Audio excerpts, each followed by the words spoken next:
Day 423 of not going out. I've not seen the sun for about a month and I've lost all sense of time. To be honest, I just want it to end. But the show must go on. And fear not, because today we have, what do we have? More absolutely fraudulent behaviour. More corona frauds that want put in on the list. More billionaire owners taking taxpayers' money to pay their own employees, acting like they're struggling, cheating the system, using fucking loopholes as Liverpool. Yes, Liverpool. Incredible, isn't it? One of the richest clubs in in world football. Join Bournemouth, Spurs and Norwich City as the clubs begging the government for a bailout. Funded by, you guessed it, yours truly, you. This is an emergency fund, for people and small businesses that are really struggling. People that are actually in need. Not Philip Green, and Richard Branson, who've spent their entire careers doing their utmost to avoid paying as much tax as possible. Once more, the rich stealing from the poor and shaming the working class into believing that footballers are to blame is absolutely fucking comical. The same footballers who are making their billionaire owners millions of pounds every match day. And I'm sorry to say this, but this is nothing short of a dodgy tax scheme. Taxpayers will pay 80% and Liverpool will pay 20%. You've got people actually out here saying, Hugh, calm down. Liverpool are paying 20%. Tottenham aren't even paying the 20%. Why aren't you giving them stick? I've given them stick already. But let me remind you, my Freudian friends, that it was only 5 weeks ago, as in just over a month ago on February the 27th, that Liverpool announced pre-tax profits of over £43 million and turnover of over £550 million. But they need help! Oh, but they need help! So much money are they raking in that they paid agents £43 million last year. £43 million in a year to agents. How to become a football agent. I don't know about you, but all this is starting to wind me up. This is a scheme designed for struggling businesses, and it was not meant for billionaires and companies who want to save a bit of cash. Am I surprised? No, not really. And I would expect plenty of other clubs to follow suit now as well. But this is an underhand tactic. This is dirty, dodgy dealings. This is below the belt and not necessary at all when your owner is worth £6.6 billion. But why would you expect anything different from a club that strategically bought old people out of their homes that they'd lived in for decades for a fraction of the property value so that they could ensure big contracts for expanding the stadium weren't jeopardised? That means you got guys in suits who were representing the club who were waking up specifically to work out how to fraud the elderly out of their money and homes. Okay. But don't worry, you'll never walk alone. This is for the ones who care.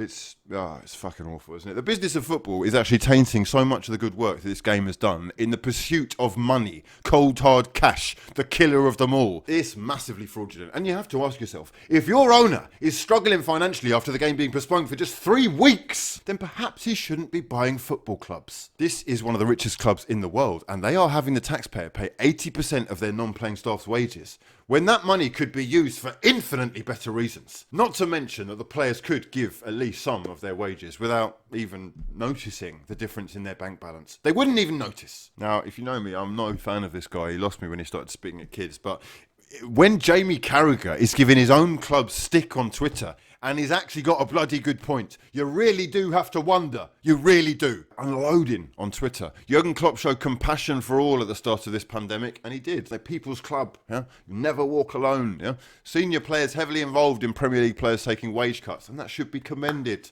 You can do your bit, then do it. Then all that respect and goodwill is lost. This is poor, Liverpool. This is very poor. It's very disappointing. Paul Joyce. Liverpool has placed some staff who were impacted by the Premier League suspension on furlough. The club has confirmed that those staff will be paid 100% of their salaries to ensure no member of staff is financially disadvantaged. Now, Paul Joyce is the Liverpool man. He is doing the spin, but I do find it kind of crazy that some people are actually praising this. Some people actually think that this is good and should be commended. Great that staff are still being paid full wages. That is great. But there's absolutely no need to use a scheme that was designed to help small businesses, not ones who were run by billionaires sitting on bottomless pits of cash. Ollie Holt of the Mail on Sunday says, be it Liverpool, Spurs or Newcastle, applying to the government for state aid to pay furloughed staff was not a scheme intended for businesses owned by billionaires who earn up to £200 million a year in television revenue. It's wrong. Former Liverpool player Dietmar Hamann saying, astonished by the news that Liverpool takes advantage of the furlough scheme to claim 80% of non-playing staff's wages back of the government. That's not what the scheme was designed for. Contrary to the morals and the values of the club, I got to know. So, the morals and values, yeah? Never forget the morals and values of a club that wore t-shirts in support of a racist. Never forget, yeah? Former Liverpool player Stan Collymore saying, I don't know of any Liverpool fan of any standing that won't be anything other than disgusted at the club for furloughing staff. It's just plain fucking wrong. Ben Rumsby of the Daily Telegraph saying, just spoken to Spirit of Shankly. They're refusing to criticise the club, say it's positive staff are still getting 100% of the wages. I mean, the irony cannot be lost on everyone.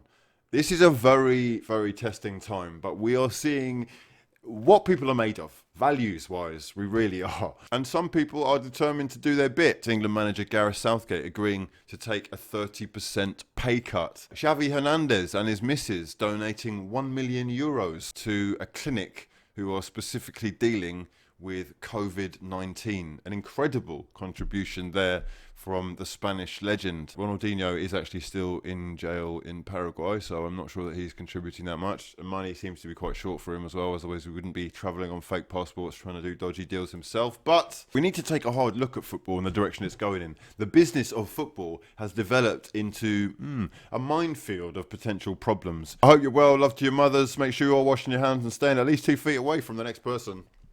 We will break free soon! These walls shall not contain me for... Well, I'm going fucking mad, innit? We're doing some Call of Duty today. If you want to join me over on Twitch, you can do. The links to the Discord and my Instagram are down below. If you're enjoying the videos, please help to feed me and keep us alive in these testing times by liking the video and subscribing if you're new. For now, though, I've been hughwizzy and this has been... fucking outrageous, isn't it, really? Peace.